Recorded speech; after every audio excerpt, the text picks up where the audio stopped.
Armstrong. Entertainment. Lenny Kravitz kinda sucks in this movie.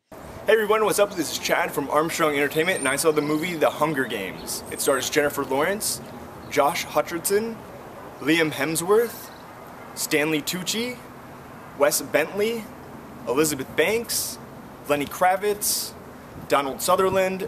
This movie is chock full of actors. Literally every single character or part is played by some well-known actor or actress. I saw the movie at midnight, which I've only done once in my life, and I mean, why not just go the next day at 11 a.m. when nobody's there? I don't know what I was thinking. I went at midnight and waited like an hour, but it was fun because you're with the crowd and everybody's really amped up to see it and screaming stuff out, so it was kind of fun to do that every now and then. I read all three of the books. I loved the first one. The second one was a little less lovable, and the third one I pretty much didn't like, and I hated how Suzanne Collins ended the series. Now, another thing I want to start off with saying, this movie is basically not a rip-off, but it's basically added on to another movie that came out 12 years ago. It was called Battle Royale. It was an Asian film. I don't know if it was Korea or China or Japan or what, but basically I feel like the author, Suzanne Collins, took from that movie and just added on to it. I mean, the movie is basically about kids killing kids, let's be honest. I'm sure most everyone already knows what the plot of the movie is. Well, you do now because I just said it.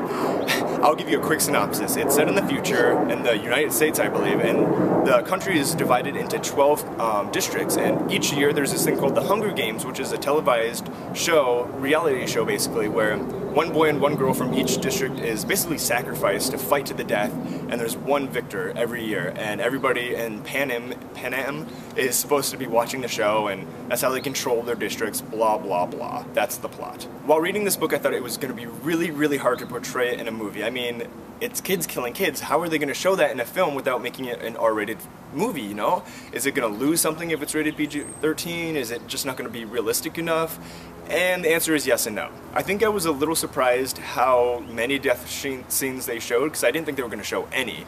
But they did a good job. I kind of wish they would have done more, and I don't know if that's morbid of me to say, but I kind of wanted to see more killing kids.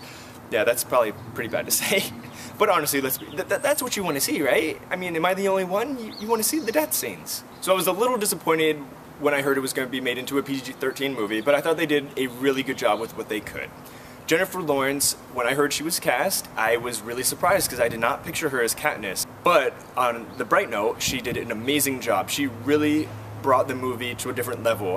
The acting in this movie alone made it not another Twilight. Like, the acting in this movie definitely helped the film, whereas in Twilight, the acting hurt the film. There was a lot of problems I had with this movie, and I knew I would. I mean, portraying such a detailed book into a movie is going to be nearly impossible. For instance, the scenes where she's riding in on the chariot and the fire, the whole fire thing looked so cheesy and ridiculous. It was laughable, and we laughed out loud. Some of the death scenes were, I don't know, they just didn't work. They were laughable. Like, literally people in the audience were laughing when certain people got killed. And when I guess I shouldn't say, but, well, you know, people die. So when somebody's neck got snapped, everybody was laughing at that part. I didn't like how they did how they literally shot the film, how the close-ups were so close and like on her neck and on their arms. It just didn't make sense. I was like, why have such close shots? It was like shaky, and I'm glad I sat far back because that was annoying as well. And of course, obviously, there were scenes that weren't drawn out and relationships that weren't portrayed enough in the film.